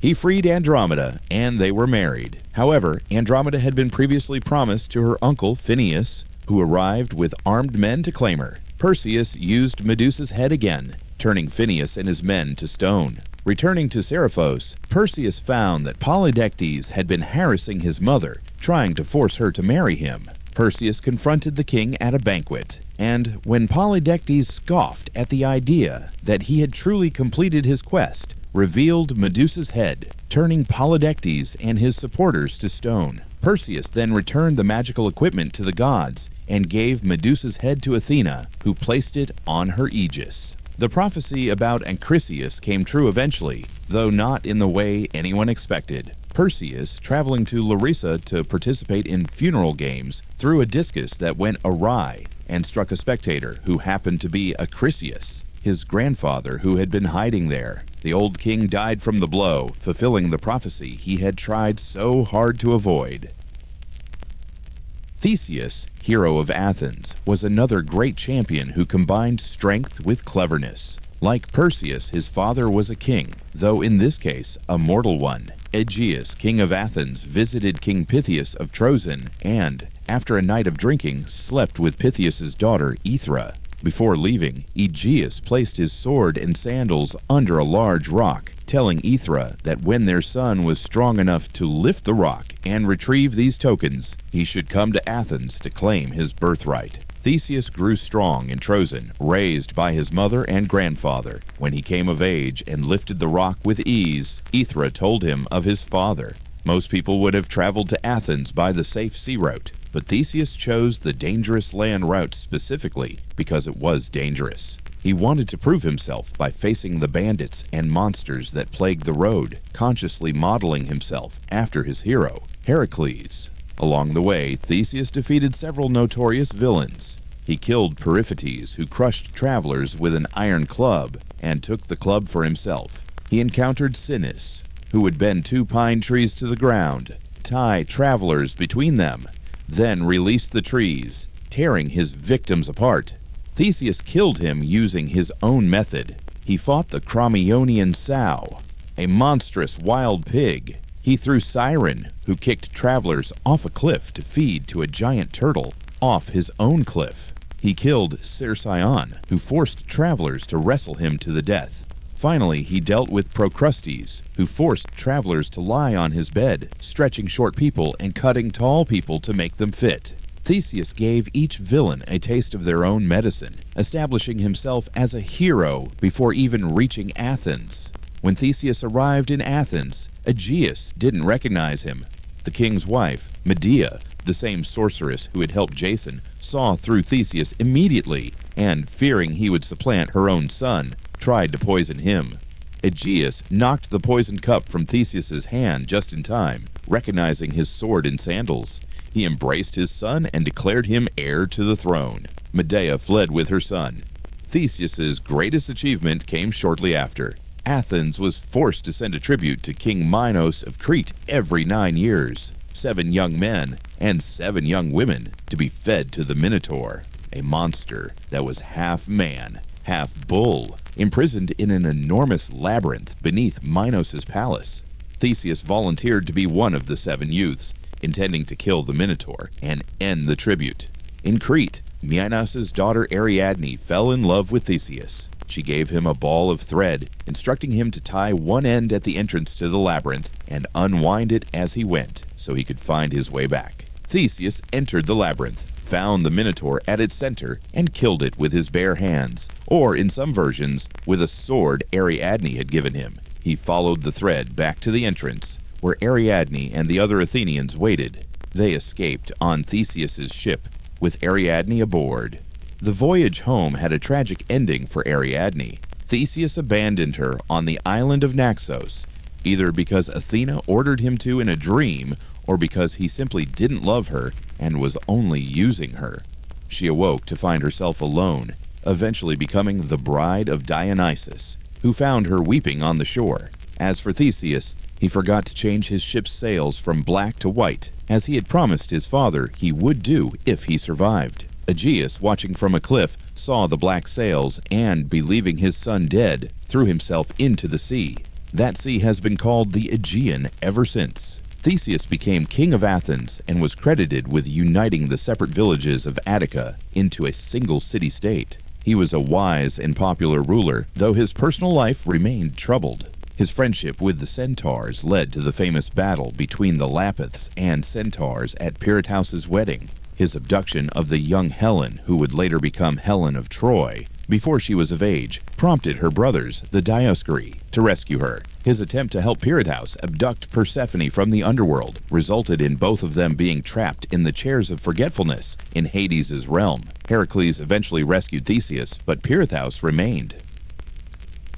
Jason, leader of the Argonauts, undertook a quest that would become as famous as the 12 labors of Heracles. Jason's uncle Peleus had usurped the throne of Iolcus from Jason's father, Aeson. To reclaim his birthright, Jason would need to prove himself worthy. Peleus, hoping to be rid of his nephew permanently, sent him on what seemed like an impossible quest to retrieve the Golden Fleece from Colchis at the far end of the known world. The Golden Fleece came from a winged ram that had rescued 2 children, Phrixus and Hel, from sacrifice. Hel fell from the ram's back and drowned in the strait that became the Hellespont, but Phrixus reached Colchis safely. He sacrificed the ram to Zeus and gave its golden fleece to King Aias, who hung it in a sacred grove guarded by a sleepless dragon. Jason assembled the greatest heroes of the age for this quest. These Argonauts, named after their ship the Argo, included Heracles, Theseus, Orpheus, the legendary musician, Castor and Pollux, the divine twins,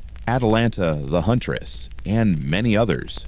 Together, they sailed through numerous adventures, navigating the clashing rocks that crushed ships between them, visiting the island of Lemnos where only women lived, and encountering countless other perils. When they finally reached Colchis, King Aeetes agreed to give Jason the fleece if he could complete certain tasks, yoking 2 fire-breathing bulls with bronze hooves to plow a field, sowing the field with dragon's teeth, and defeating the warriors that would spring from those teeth. These tasks were designed to be impossible, but Jason had an unexpected ally. Aeetes' daughter, Medea, a powerful sorceress, fell in love with Jason. Some say Hera made this happen to help Jason. Medea gave him magical ointment to protect him from the bull's flames and told him how to defeat the warriors, throw a rock among them, and they would fight each other instead of him. Jason completed the tasks, but Aeetes still refused to surrender the fleece. Medea helped again, using her magic to put the dragon to sleep so Jason could steal the fleece. They fled Colchis with the Argonauts, pursued by Aias' fleet. To delay her father, Medea committed a horrific act. She killed her brother Apsyrtus and scattered pieces of his body in the sea, forcing Aeetes to stop and gather them for proper burial. The journey home was as perilous as the journey there, with many more adventures before the Argonauts finally returned to Elchis. Jason gave the fleece to Peleus, but the king still refused to surrender the throne. Medea tricked Peleus' daughters into killing their father by demonstrating how she could restore youth to an old ram by cutting it up and boiling it with magical herbs. The daughters tried the same with their father, but without Medea's magic, they simply murdered him. Jason and Medea had to flee, eventually settling in Corinth. For a time, they lived peacefully, having children together, but Jason's ambition eventually led him to betray Medea. King Creon of Corinth offered Jason his daughter Glauce in marriage, a union that would make Jason a prince. Jason agreed, abandoning Medea. The sorceress's revenge was terrible. She sent Glauce a poisoned dress that burned her alive, killed Creon when he tried to save his daughter, and murdered her own children by Jason. Then she escaped in a chariot pulled by dragons, leaving Jason alone with his grief. According to legend, Jason died when a piece of the decaying Argo fell on him while he slept beneath it, a fitting end for a hero whose glory had turned to tragedy. These heroes and many others like them walked the earth in the age of myths, bridging the gap between gods and mortals, proving that greatness was possible even for those born to die. Their stories taught courage, cunning, and the importance of honoring the gods, while also showing the tragic consequences of hubris and betrayal. They were not perfect, but they were extraordinary, and their legends would inspire humanity for thousands of years. All the myths, all the heroes, all the divine interventions seemed to converge in one great conflict that would define an age. The Trojan War lasted 10 years, involving every major hero of the generation and drawing the gods themselves into bitter partisan conflict. It began with a wedding and would end with the complete destruction of one of the greatest cities in the ancient world. The goddess Eris, Discord, was not invited to the wedding of Peleus and Thetis. In her anger at this slight, she arrived anyway and threw a golden apple into the celebration. Upon it was inscribed, "To the fairest." 3 goddesses immediately claimed it: Hera, Athena, and Aphrodite. Zeus, wisely refusing to judge between his wife, daughter, and the goddess of love, appointed a mortal to make the decision. Paris, a prince of Troy, who was living as a shepherd on Mount Ida, unaware of his true identity. Each goddess offered Paris a bribe. Hera promised him power and dominion over all of Europe and Asia. Athena offered wisdom, skill in warfare, and victory in every battle. Aphrodite offered him the love of the most beautiful woman in the world. Paris, perhaps driven by youth and desire, perhaps already doomed by fate, chose Aphrodite. The goddess of love gave him Helen, wife of Menelaus, king of Sparta. Helen was already a figure of legend, so beautiful that she had been abducted as a child by Theseus. She had suitors from across Greece when she came of age. Her father, fearing the rejected suitors would cause trouble, made them all swear an oath. They would respect Helen's choice of husband and come to his aid if anyone ever tried to steal her. Helen chose Menelaus, brother of Agamemnon, the most powerful king in Greece. When Paris visited Sparta on a diplomatic mission, Aphrodite fulfilled her promise. Paris and Helen fell in love. Or perhaps Paris simply took her, while Aphrodite clouded the minds of those who might have stopped them. They fled to Troy, taking much of Menelaus' treasure with them. Menelaus was devastated and called upon all Helen's former suitors to honor their oath and help him retrieve his wife. The Greek forces assembled at Aulis. Led by Menelaus' brother Agamemnon, they gathered the greatest heroes: Achilles, son of Peleus, and the sea nymph Thetis, fastest and most deadly of all warriors; Ajax the Greater, huge and unstoppable in battle; Odysseus, king of Ithaca, clever and resourceful; Diomedes, fierce and favored by Athena; Nestor, oldest and wisest of the Greek commanders, and many others. Over 1,000 ships sailed for Troy, the largest military expedition ever assembled in Greek legend. The gods took sides immediately. Hera and Athena, still bitter about losing the beauty contest and angry at Paris for his choice, supported the Greeks. Aphrodite naturally defended Troy and Paris. Apollo and Artemis favored the Trojans, as did Ares, though his support was less about justice and more about his love of war. Poseidon generally helped the Greeks, though he had his own complicated history with Troy. Zeus tried to remain neutral, but was constantly manipulated by the other gods, particularly Hera, who used every trick she could devise to turn his favor toward the Greeks. The war's first 9 years passed largely unrecorded in Homer's Iliad, though other sources mention various events. The Greeks besieged Troy, but could not breach its massive walls. The Trojans had many allies from across Asia Minor who came to their defense. Heroes fought and died on both sides, but neither could gain a decisive advantage. Then, in the 10th year, the events chronicled in the Iliad began with a conflict that would nearly destroy the Greek forces from within.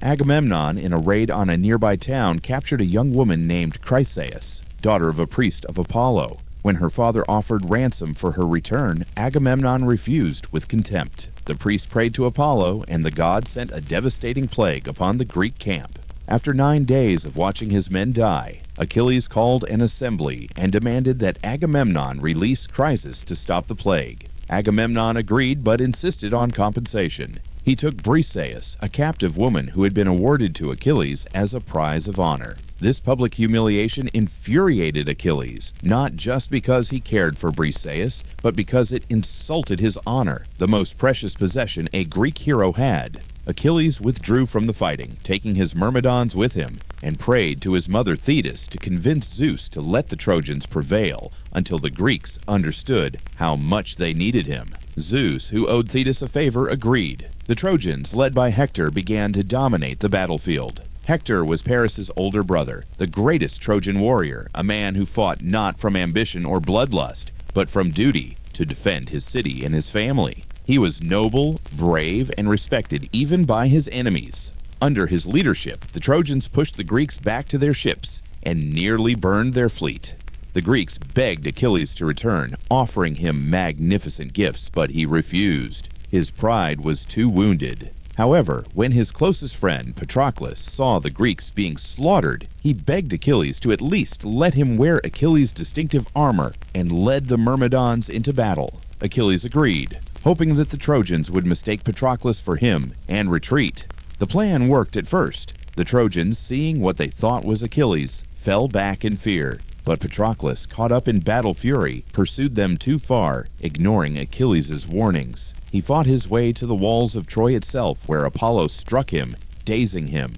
In his confusion, he was wounded by Euphorbus, then finished by Hector, who stripped Achilles' armor from Patroclus' body. When Achilles learned of his friend's death, his grief was terrible to behold. He wailed so loudly that his mother heard him from her home in the sea and came to comfort him. She knew what his return to battle would mean. Achilles had a choice between two fates. He could live a long, peaceful life without glory, or he could die young in battle but be remembered forever. Patroclus' death made his choice for him. He would return to battle and kill Hector, no matter the cost. Thetis went to Hephaestus and asked him to forge new armor for her son, since Hector now wore the old set.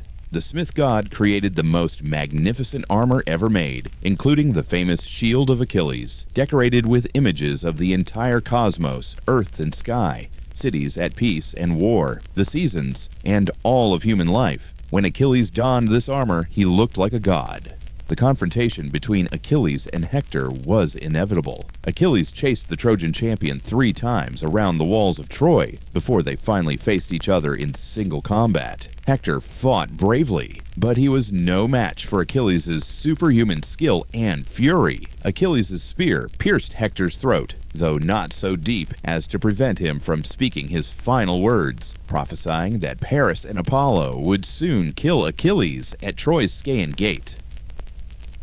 But Achilles' grief and rage were not satisfied by simply killing Hector. He tied Hector's corpse to his chariot and dragged it around the walls of Troy, then back to the Greek camp, where he dragged it around Patroclus' funeral pyre 3 times. For days, he continued to desecrate the body, while the gods protected it from decay and damage. This behavior went too far, even for the Greeks, who valued honor even to enemies. Finally, Zeus sent Thetis to Achilles, commanding him to accept ransom for Hector's body. That same night, King Priam, Hector's father, came alone through the Greek camp under Hermes' protection. The old king knelt before Achilles and kissed the hands that had killed his son, begging for his body so it could receive proper funeral rites. In that moment, Achilles saw his own father in Priam and was moved to pity. He agreed, granting Priam a 12-day truce for Hector's funeral. The Iliad ends with Hector's funeral, but the war continued. Achilles, as Hector had prophesied, was killed by Paris, guided by Apollo. The arrow struck his heel, the only vulnerable part of his body. According to legend, Thetis had tried to make him invulnerable by dipping him in the river Styx, but she held him by the heel, which remained unprotected. The phrase, Achilles' heel, comes from this myth. The Greeks eventually won through cunning, rather than valor. Odysseus devised the stratagem of the Trojan horse, a giant wooden horse presented as a gift to Athena, left outside Troy's walls while the Greek fleet appeared to sail away. The Trojans, believing the war was over, brought the horse inside their city walls, despite warnings from the priestess Cassandra, cursed never to be believed, and the priest Laocoon. That night, Greek warriors hidden inside the horse emerged and opened the city gates for their army, which had secretly returned. Troy fell in fire and blood. Priam was killed. Hector's infant son Astyanax was thrown from the walls, and most of the Trojan men were slaughtered. The women were taken as slaves, and the great city that had stood for generations was razed to the ground. The war was over, but its consequences would echo for years. Many Greek heroes would find their homecomings far more difficult than they imagined. Of all the Greek heroes who fought at Troy, none faced a more difficult journey home than Odysseus. While other warriors reached their kingdoms in days or weeks, Odysseus wandered for 10 years, facing monsters, gods, and impossible choices, all because he had angered Poseidon by blinding the god's son, the Cyclops Polyphemus. Homer's Odyssey tells this epic tale, a story as famous as the Iliad, but focused on one man's struggle to return home against overwhelming odds. The first stop after leaving Troy was the land of the Cicones, where Odysseus's men sacked the city of Ismarus. They stayed too long celebrating their victory, and when the Cicones' allies arrived, many Greeks died in the resulting battle. This established a pattern that would repeat throughout the journey. When the crew showed discipline and followed Odysseus's leadership, they survived. When they gave in to impulses and ignored warnings, they suffered. From there, a storm drove them to the land of the Lotus Eaters, where the inhabitants consumed a narcotic flower that made them forget everything, including their desire to return home. Several of Odysseus's men ate the lotus and had to be dragged back to the ships by force, weeping because they wanted to stay in that drugged paradise forever. Next came the island of the Cyclopes, one-eyed giants who lived in caves without laws or civilization. Odysseus and 12 men entered a cave filled with sheep and stored cheese, planning to wait for the owner to return. That owner was Polyphemus, son of Poseidon, who sealed the cave with a boulder and ate 2 of Odysseus's men for dinner. Over the next 2 days, Polyphemus ate more Greeks, while Odysseus devised an escape plan. He got the Cyclops drunk on wine they had brought from their ship, then told Polyphemus his name was Nobody. When the giant passed out, Odysseus and his surviving men heated a wooden stake in the fire and drove it into Polyphemus's single eye, blinding him. The Cyclops' screams brought other Cyclopes to investigate, but when they asked who was attacking him, Polyphemus replied, "Nobody is attacking me." So they left, thinking him made. The next morning, Polyphemus rolled back the boulder to let his sheep out to graze, feeling each animal's back to ensure no men were riding them. But Odysseus had tied each of his men under the belly of a sheep, where Polyphemus couldn't feel them. They escaped this way, taking some of the Cyclops' flock with them. Odysseus made a fatal mistake as they sailed away. Unable to resist boasting, he revealed his true name to the blinded Polyphemus. The Cyclops prayed to his father Poseidon for vengeance, cursing Odysseus to wander lost for years, lose all his companions, and return home to find his house in chaos. Poseidon heard this prayer and determined to make it come true. Next, they reached the floating island of Aeolia, home of Aeolus, keeper of the winds. The god gave Odysseus a leather bag containing all the winds except the west wind, which would blow them home to Ithaca. They came within sight of Ithaca's shore when Odysseus, exhausted from steering, fell asleep. His men, curious about what treasure Odysseus was keeping from them, opened the bag. All the winds rushed out at once, creating a storm that blew them all the way back to Aeolia. Aeolus, angered that they had wasted his gift, refused to help them again. They sailed to the land of the Laestrygonians, giant cannibals who destroyed all but one of Odysseus's 12 ships by hurling boulders down on them from the cliffs. Only Odysseus's ship escaped because he had cautiously anchored outside the harbor. The survivors reached Aea, island of the sorceress Circe, daughter of the sun god Helios. When Odysseus sent a scouting party, Circe invited them into her palace and transformed them all into pigs with her magic. Only one man, Eurylochus, had waited outside and escaped to warn Odysseus. Odysseus set out alone to rescue his men. On the way, he met Hermes, who gave him a magical herb called moly that would protect him from Circe's spells. When Circe's magic failed to transform Odysseus, she was both shocked and impressed. Odysseus drew his sword and forced her to restore his men. Circe agreed and became their generous host. Odysseus and his crew stayed on Aea for a year, feasting and recovering from their ordeals. When they finally prepared to leave, Circe gave them crucial information and warnings. First, she told them they must travel to the underworld to consult the prophet Tiresias about how to reach home. Second, she warned them of the dangers they would face after leaving the underworld: the Sirens, the clashing rocks, Scylla and Charybdis, and the island of Thrinacia, where the sun god's cattle grazed.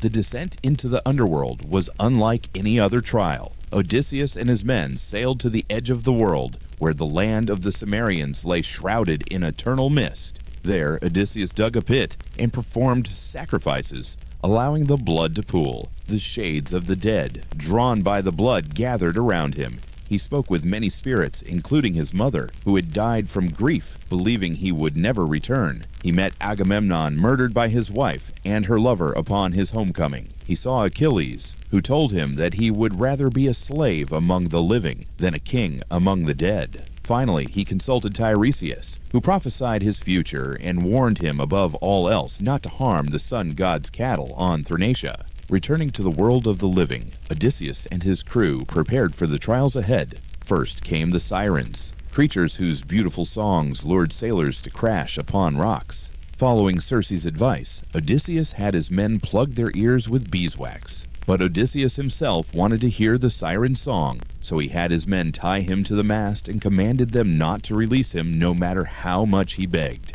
As they sailed past, the sirens sang of knowledge and glory, promising to reveal all the secrets of the Trojan War and the future. Odysseus strained against his bonds, desperate to reach them, but his men rowed on and they passed safely. Next, they faced the choice between the wandering rocks, which only the Argo had ever navigated successfully, or the strait between Scylla and Charybdis. Odysseus chose the latter, though Circe had warned him it meant certain death for some of his men. Charybdis was a whirlpool that swallowed the sea 3 times daily, while Scylla was a 6-headed monster dwelling in a cave on the opposite cliff. Odysseus chose to sail closer to Scylla, reasoning that losing 6 men to her 6 heads was better than losing everyone to Charybdis. As predicted, Scylla snatched 6 of his men, devouring them while they called out Odysseus's name. It was the most painful moment of his journey, watching men die while he could do nothing to save them. They reached Thrinacia exhausted and low on supplies. Odysseus wanted to sail past the island entirely, remembering Tiresias's and Circe's warnings, but his crew begged to rest there. Odysseus agreed, but made them swear not to touch the sun god's sacred cattle. For a month, favorable winds failed to blow, and their supplies ran out.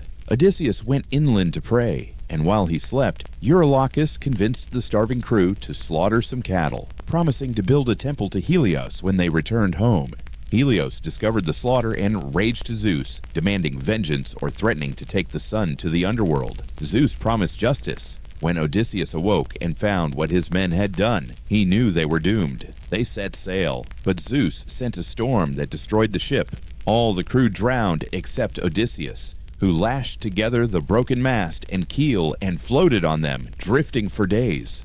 A current carried him back to Charybdis, which swallowed his makeshift raft. Odysseus grabbed a fig tree growing on the cliff and hung there until Charybdis regurgitated the timbers, then dropped back down and paddled away with his hands. He drifted for 9 more days until he reached Ogygia, the island of the nymph Calypso.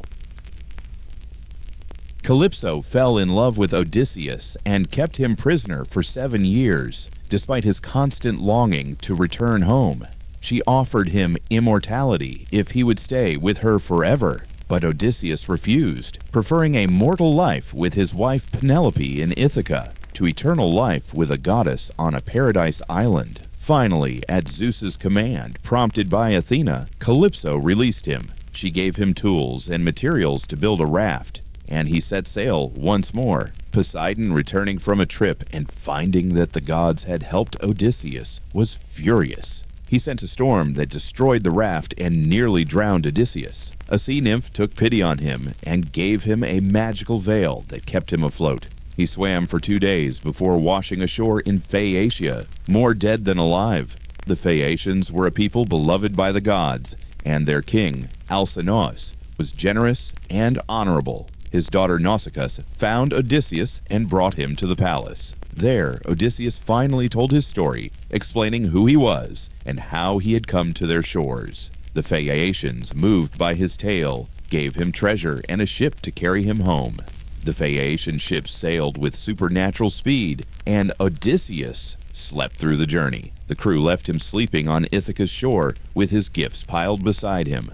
When he awoke, he didn't recognize his homeland at first, but Athena appeared and revealed herself, promising to help him reclaim his kingdom. For Odysseus's house was indeed in chaos, as Polyphemus had cursed. Over 100 suitors had invaded his palace, consuming his wealth and pressuring Penelope to choose a new husband, convinced Odysseus was dead. Penelope had held them off for years with a clever trick. She said she would choose a husband when she finished weaving a funeral shroud for Odysseus's father, but each night she unraveled the day's work. The suitors eventually discovered her deception and now demanded she choose immediately. Athena disguised Odysseus as an old beggar, and he went first to his loyal swineherd Eumaeus, who gave him shelter. There he met his son Telemachus, grown to manhood in his absence, and revealed his identity. Together they plotted to reclaim the palace. Odysseus, still disguised, entered his own home and endured insults and abuse from the suitors,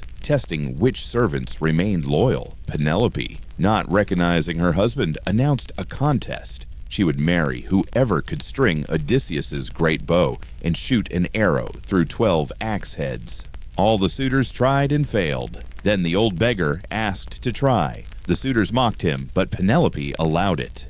Odysseus strung the bow effortlessly and shot the arrow through all 12 axes. Then he threw off his disguise and, with Telemachus and his loyal servants, slaughtered all the suitors. The battle was fierce, but with Athena's help and their righteous cause, they prevailed. Odysseus was reunited with Penelope, though she tested him one final time by saying she had moved their bed, which Odysseus knew was impossible because he had built it around a living olive tree. Only then did she accept that he was truly her husband returned. Odysseus had finally come home.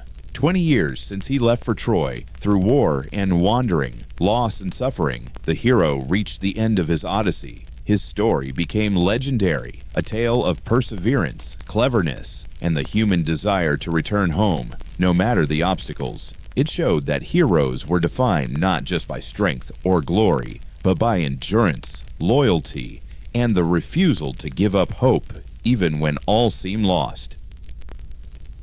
As the dawn of morning begins to break, as the first birds start their songs, as the world slowly awakens from slumber, we come to the end of our journey through these ancient stories. From chaos to creation, from the war of Titans to the glory of Olympus, from the labors of heroes to the tragedy of Troy, from Odysseus's long journey to his homecoming, these myths have guided us through the night like stars guiding ancient sailors across dark seas. These stories that were born 3,000 years ago in the sun-baked hills of Greece continue to resonate today because they speak to something fundamental in human experience. They explore love and loss, pride and humility, courage and fear, justice and vengeance. The gods, for all their immortality and power, display very human emotions. The heroes, for all their exceptional abilities, face very human struggles. And the mortals who populate these tales experience the full range of what it means to be alive. The myths remind us that life is filled with challenges, that the journey matters as much as the destination, that our choices echo beyond ourselves, and that even in the face of fate, we retain agency and dignity. They teach us about the consequences of hubris, the importance of respecting the divine and the natural world, the value of cleverness alongside strength, and the enduring power of memory and story.